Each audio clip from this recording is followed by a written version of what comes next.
जय हिंद। आप सभी को जोहार। आज हम लोग इस वीडियो में कक्षा 8वीं का झारखंड शैक्षिक अनुसंधान परिषद रांची द्वारा जारी मॉडल प्रश्न पत्र हल करेंगे। इसमें आप लोगों को बता दें कि हिंदी विषय में 50 क्वेश्चन आपसे पूछा जाएगा। सभी प्रश्न विकल्प वाले होंगे। सभी प्रश्नों का उत्तर देना अनिवार्य है। गलत उत्तर देने पर कोई भी अंक नहीं काटे जाएंगे। तो आइए हम लोग प्रश्न को हल करना शुरू करते हैं।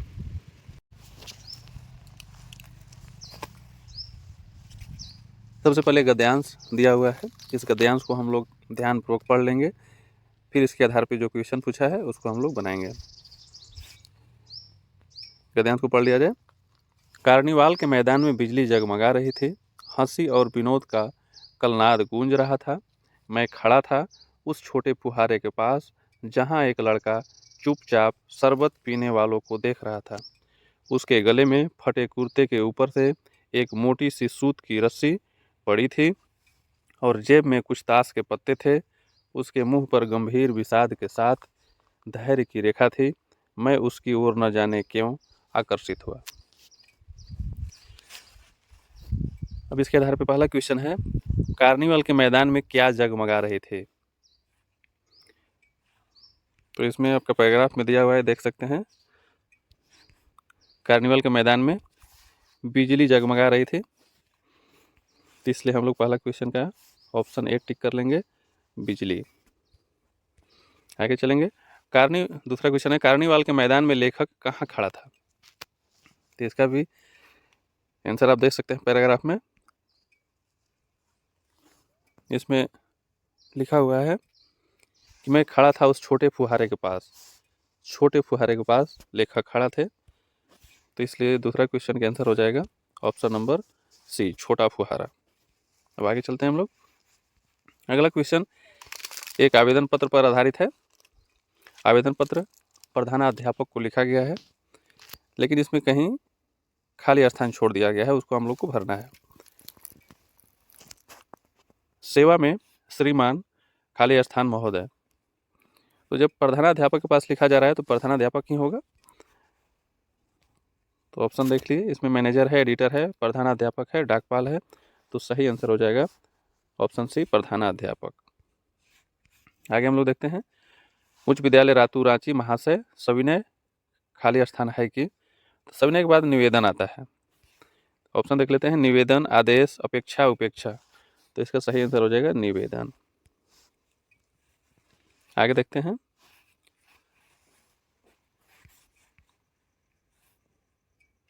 सविनय निवेदन है कि मैं आपके विद्यालय का वर्ग अष्टम का छात्र हूं और प्रतिदिन 10 किलोमीटर दूर से विद्यालय पढ़ने के लिए आया करता हूं। अतएव मुझे विद्यालय के खाली स्थान में स्थान देने की कृपा करें। इसके लिए मैं सदा आपका आभारी बना रहूँगा। तो पहले ही बताया जा चुका है कि छात्रावास में स्थान पाने के लिए प्रधानाध्यापक को पत्र लिखना है। तो विद्यालय के छात्रावास में उसको स्थान चाहिए। तो पांचवा का सही आंसर हो जाएगा छात्रावास, ऑप्शन सी। आगे चलते हैं। अब व्याकरण खंड है। व्याकरण और ज़्यादा इंपॉर्टेंट होता है, इसको आप लोग ध्यानपूर्वक देखेंगे। रात का तद्भव शब्द है, सॉरी फिर से सुन लीजिए। रात तद्भव शब्द है, तो तत्सम शब्द क्या होगा। तो रात तद्भव शब्द है, तत्सम शब्द होता है रात्रि। सही आंसर हो जाएगा रात्रि। तत्सम शब्द ऐसे शब्द होते हैं जो संस्कृत से लिए गए शब्द होते हैं और उसको हूबहू हिंदी में ले लिया जाता है। जैसे रात्रि, पितृ, मातृ, हस्त, ये सब संस्कृत के शब्द हैं, उसको हूबहू हम लोग हिंदी में लिख लेते हैं, उसको तत्सम कहते हैं। और जब संस्कृत के शब्द को बदल करके हिंदी में लेते हैं तो उसको तद्भव कहते हैं। जैसे संस्कृत का शब्द है अग्नि, उसका रूप बदलकर आग शब्द को अगर हम हिंदी में लेते हैं तो आग तद्भव हुआ और अग्नि तत्सम हुआ। ये दोनों में अंतर है, तो इसको आप लोग ध्यान से कर पाएंगे, कोई दिक्कत नहीं है। अगला क्वेश्चन में आते हैं। सूर्य का उचित पर्यायवाची शब्द होगा। सूर्य का बहुत सारा पर्यायवाची है, भास्कर, दिवाकर, भानु। तो इसमें से ऑप्शन हम देख पा रहे हैं कि सूर्य का पर्यायवाची दिया है भास्कर, तो भास्कर में टिक करेंगे। अगला क्वेश्चन देखिए। अगला क्वेश्चन है, तुम घर जाते हो, इस वाक्य में तुम क्या है? तो तुम जो है एक संज्ञा के बदले में आया है, तो तुम सर्वनाम होगा। सर्वनाम की परिभाषा होता है ऐसे शब्द जो संज्ञा के बदले आते हैं, उसको हम लोग सर्वनाम कहते हैं। तो ये जो तुम शब्द है सर्वनाम है। आगे चलते हैं। शुद्ध शब्द कौन सा है? इसमें 4 शब्द लिखा हुआ है, उसमें हम लोग को शुद्ध शब्द चुनना है। पारिवारिक, पारिवारिक, पारिवारिक, पारिवारिक। तो इसमें देख पा रहे हैं कि ऑप्शन ए पारिवारिक शुद्ध शुद्ध लिखा हुआ है, तो इसी को हम लोग चूज करेंगे। आगे चलते हैं। कल मेरे घर में गोपाल आया था, इस वाक्य में गोपाल क्या है? तो कोई भी नाम वाले शब्द संज्ञा होते हैं, तो गोपाल संज्ञा होगा, ऑप्शन ए। आगे चलते हैं। स्वागत शब्द में कौन सा उपसर्ग है? स्वागत का अगर हम संधि विच्छेद करेंगे तो होता है सु धन आगत, अर्थात स्वागत में उपसर्ग है सु, तो सु को हम लोग टिक करेंगे। आगे चलते हैं। सार्थक शब्द का विलोम होगा। सार्थक मतलब कि ऐसा शब्द जो उसका अर्थ निकले, तो इसका विलोम मतलब उल्टा निरर्थक होगा, तो ऑप्शन ए सही होगा। आगे चलते हैं। प्रतिकूल कार्य करना से संबंधित मुहावरा है। प्रतिकूल विपरीत काम करने से संबंधित मुहावरा है। ऑप्शन ए एड़ी चोटी एक करना, ऑप्शन बी ओखली में सिर देना, ऑप्शन सी उल्टी गंगा बहाना, ऑप्शन डी आग में घी डालना। तो इसका सही आंसर हो जाएगा उल्टी गंगा बहाना। आगे चलते हैं। निराशा शब्द का संधि विच्छेद होगा। निर धन आशा, नि धन आशा, नीरा धन सा, नि धन आशा। सही इसका आंसर होगा ऑप्शन डी नि धन आशा। नीति शब्द में इक प्रत्यय लगाने से नया शब्द बनेगा। नीति धन इक हो जाएगा नैतिक, तो सही आंसर होगा ऑप्शन सी। आगे चलते हैं। मान शब्द में अप उपसर्ग लगाने से क्या नया शब्द बनेगा? अगर मान शब्द में हम अप उपसर्ग लगा देंगे तो यह शब्द बन जाएगा अपमान, तो सही आंसर हो गया ऑप्शन बी। चलिए अगला क्वेश्चन में आते हैं। अगला क्वेश्चन है जय शब्द का विलोम क्या होगा? जय का विलोम होगा पराजय, ऑप्शन बी। आगे चलते हैं। अभिनेता शब्द का स्त्रीलिंग क्या होगा? अभिनेता का स्त्रीलिंग होगा अभिनेत्री, ऑप्शन ए।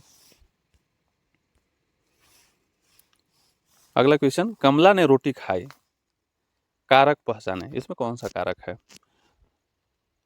तो कमला जो है ये काम कर रहा है खाना खाने का, रोटी खाने का, तो कमला यहाँ पर कर्ता होगा। कमला जो है कर्ता होगा, इसलिए ऑप्शन ए सही होगा। आगे देखिए, देवनागरी किसकी लिपि है? तो जो देवनागरी है हिंदी का लिपि है, तो ऑप्शन बी सही हो जाएगा। अब पाठ्य पुस्तक से आपका क्वेश्चन है। क्वेश्चन है पुष्प की अभिलाषा शीर्षक कविता में किसकी इच्छा व्यक्त है? पुष्प की अभिलाषा आपका पहला पाठ ही है, जो माखनलाल चतुर्वेदी इसके कवि हैं। इस कविता में पुष्प के माध्यम से कवि अपना इच्छा व्यक्त किया है, तो इसका सही आंसर हो जाएगा पुष्प, ऑप्शन सी। अगला क्वेश्चन है छोटे जादूगर के लिए लेखक ने कितने टिकट खरीद कर दिए? ये भी आपका पाठ से है, छोटा जादूगर। तो इसमें छोटा जादूगर के लिए लेखक ने 12 टिकट खरीद के दिए थे, तो ऑप्शन ए सही होगा। आगे चलते हैं। किसका ज्वर सबसे भयानक होता है? ये भी पाठ से है। तो इसमें लेखक बताए हैं कि कुसंग का ज्वर सबसे भयानक होता है, तो ऑप्शन बी सही होगा। अगला क्वेश्चन में चलते हैं। अगला क्वेश्चन है पथ की पहचान शीर्षक कविता में कवि पथ की पहचान करने को कहते हैं क्योंकि सफलता प्राप्त करना आसान हो जाता है, सफलता प्राप्त करना कठिन हो जाता है, पथ पर कांटे होते हैं, पथ पर गहरी नदी होती है। तो इसका सही आंसर हो जाएगा सफलता प्राप्त करना आसान हो जाता है, ऑप्शन ए। अगला क्वेश्चन में ये पथ की पहचान शीर्षक कविता के अनुसार पथ पर कितने राही गए हैं। तो पथ की पहचान कविता में कवि बताए हैं कि पथ पर अनगिनत राही जा चुके हैं, तो ऑप्शन सी सही होगा। आगे चलते हैं। बड़े भाई साहब पाठ में बड़े भाई ने छोटे भाई के सामने पढ़ाई का कैसा चित्र खींचा है। तो बड़े भाई साहब ने छोटे भाई के सामने पढ़ाई का भयानक चित्र खींचे थे, इस पाठ में बताया गया है। आगे चलते हैं। अशोक का शस्त्र त्याग एकांकी में किस प्रसिद्ध ऐतिहासिक घटना का उल्लेख है। अशोक का शस्त्र त्याग पाठ में कलिंग की लड़ाई का वर्णन है, तो ऑप्शन ए सही हो जाएगा। आगे चलते हैं। डायन एक अंधविश्वास कविता में बुढ़िया गांव के किस दिशा में रहती थी। इस पाठ में बताया गया है कि बुढ़िया गांव की पूरब दिशा में रहती थी, तो ऑप्शन सी हो जाएगा। अगला सवाल में आइए, किस किताब में डायन शब्द का उल्लेख नहीं है। तो डायन शब्द का उल्लेख कानून के किताब में नहीं है, तो ऑप्शन बी सही होगा। आगे चलते हैं। अगला क्वेश्चन है अमरूद का पेड़ शीर्षक कहानी के अनुसार लोगों ने किसके प्रति उदासीनता बरती। तो इस कहानी के अनुसार लोगों ने अमरूद के पेड़ के प्रति ही उदासीनता बरती थी, तो ऑप्शन ए सही होगा। आगे चलते हैं। अमरूद में आए 3-4 सफ़ेद फूल के बारे में सर्वप्रथम किसने बताया। तो अमरूद में जो 3-4 सफ़ेद फूल आए थे उसके बारे में सबसे पहले मिद्दू ने बताया था, तो ऑप्शन सी सही होगा। अगला क्वेश्चन है क्या निराश हुआ जाए पाठ के अनुसार भारतवर्ष सदा कानून को किस रूप में देखता आ रहा है। तो इसका सही उत्तर होगा धर्म के रूप में। भारतवर्ष हमेशा कानून को धर्म के रूप में देखती है। अगला क्वेश्चन, कंडक्टर लेखक के बच्चों के लिए क्या लेकर आया। कंडक्टर लेखक के बच्चों के लिए पानी और थोड़ा दूध लेकर आया था, तो ऑप्शन ए सही होगा। आगे चलते हैं। राम का भरत को संदेश पाठ किस महाकाव्य का अंश है। तो यह महाकाव्य जो राम का भरत को संदेश पाठ है यह रामचरितमानस महाकाव्य से लिया गया है। अगला क्वेश्चन है तुलसीदास के अनुसार मुखिया को कैसा होना चाहिए। तुलसीदास एक कविता में कहते हैं कि मुखिया मुख सो चाहिए खान पान को एक पाले पोसे सकल अंग तुलसी सहित विवेक। अर्थात मुख को जब खाना दिया जाता है तो वह बिना भेदभाव किए सभी अंगों को पालता पोसता है, वैसे ही मुखिया को भी होना चाहिए मुख के समान ही कि बिना भेदभाव किए उसके अंदर में आने वाले सभी लोगों को एक साथ पाले पोसे बिना किसी भेदभाव के। तो इससे पता चलता है कि मुखिया किसके समान होना चाहिए, तो मुख के समान होना चाहिए, ऑप्शन ए सही होगा। आगे चलते हैं। बस की यात्रा शीर्षक पाठ कैसी रचना है। यह रचना है हास्य और व्यंग्यात्मक दोनों, तो ऑप्शन बी सही होगा। आगे चलिए। बस में कितने मित्र सवार थे। तो बस में 5 मित्र सवार थे, ऑप्शन डी सही होगा। अगला क्वेश्चन है झारखंड के 2 सपूत पाठ के अनुसार जयपाल सिंह को किस खेल से गहरा लगाव था। तो इसका सही आंसर होगा हॉकी। जयपाल सिंह मुंडा के ही नेतृत्व में भारत सबसे पहला 1928 में ओलंपिक स्वर्ण पदक जीता था हॉकी में, इन्हीं के नेतृत्व में, याद रखिएगा। तो इनको हॉकी से गहरा लगाव था। अगला क्वेश्चन में आते हैं। छोटा नागपुर स्वर्ग का एक टुकड़ा है, यह किस पाठ का हिस्सा है। यह हुंड्रू जलप्रपात पाठ का हिस्सा है, तो ऑप्शन बी सही होगा। आगे चलते हैं। हुंड्रू का जलप्रपात का संबंध किस नदी से है? तो हुंड्रू जलप्रपात जो है स्वर्ण रेखा नदी पर है। स्वर्ण रेखा नदी हुंड्रू जलप्रपात बनाती है, जो रांची से 40 किलोमीटर दूर है, रांची जिला में ही स्थित है। आगे चलते हैं। बूढ़ी पृथ्वी का दुख कविता के कवि कौन है? तो इसका कवि है निर्मल पुतुल, ऑप्शन ए सही होगा। अगला है गुरु शिष्य नामक संस्मरण में लेखक ने किसका संस्मरण किया है? तो इस पाठ में आचार्य हजारी प्रसाद द्विवेदी का संस्मरण किया गया है। अगला, गुरु शिष्य नामक पाठ में लेखक को किस शहर की याद सता रहे थे? इस पाठ के अनुसार लेखक को कानपुर शहर की याद सता रहे थे। अगला सवाल में आते हैं। अपराजिता शीर्षक पाठ के रचनाकार निम्नलिखित में से कौन है? इसका सही आंसर होगा शिवानी। आगे चलते हैं। डॉक्टर चंद्रा के एल्बम के अंतिम पृष्ठ पर किसकी तस्वीर थी? तो इनके अंतिम पृष्ठ पर इनकी माँ की तस्वीर थी, तो ऑप्शन ए सही होगा। डॉक्टर चंद्रा ने किसके सफल जीवन की कहानी पढ़ी थी? तो डॉक्टर चंद्रा ने डॉक्टर वर्गीज की सफल जीवन की कहानी पढ़ी थी, ऑप्शन बी सही होगा। आगे चलते हैं। पन्ना पन्ना बोलता है पाठ के अनुसार शुभांगी के घर में खुशी का माहौल कब से छाया हुआ है?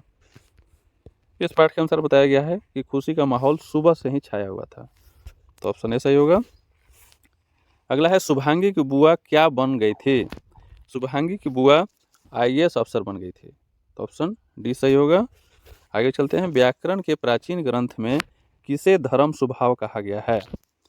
व्याकरण के प्राचीन ग्रंथ में तालाब को धर्म स्वभाव कहा गया है। अगला सवाल, तालाब बांधता धर्म स्वभाव पाठ के अनुसार अमावस और पूनों को किसान खेत में क्या नहीं करते थे? तो इसका सही आंसर होगा काम। खेत में किसान काम नहीं करते थे। इस वीडियो में इतना ही। यह वीडियो कैसा लगा आप लोग को कमेंट में ज़रूर बताएंगे, और मेरे चैनल को आप लोग ज़रूर सब्सक्राइब कर लीजिएगा और लाइक भी कर दीजिएगा। आप सभी को पुनः जोहार। जय हिंद। धन्यवाद।